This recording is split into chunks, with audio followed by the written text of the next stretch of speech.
سعید خدری رضی اللہ تعالی عنہ نے بیان کیا کہ ایک دفعہ رسول کریم صلی اللہ علیہ وسلم نے خطبے میں فرمایا کہ اللہ تعالیٰ نے اپنے ایک بندے کو دنیا اور آخرت کے رہنے میں اختیار دیا کہ وہ جس کو چاہے اختیار کرے۔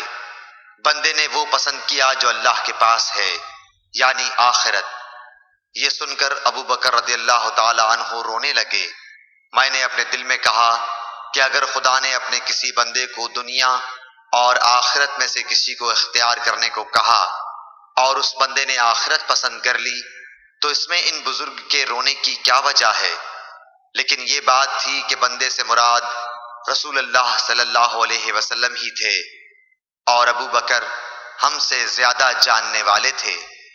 حضور صلی اللہ علیہ وسلم نے ان سے فرمایا، ابو بکر آپ روئیے مت، اپنی صحبت اور اپنی دولت کے ذریعے تمام لوگوں سے زیادہ مجھ پر احسان کرنے والے آپ ہی ہیں، اور اگر میں کسی کو خلیل بناتا تو ابو بکر کو بناتا، لیکن جانی دوستی تو اللہ کے سوا کسی سے نہیں ہو سکتی، اس کے بدلے میں اسلام کی برادری اور دوستی کافی ہے۔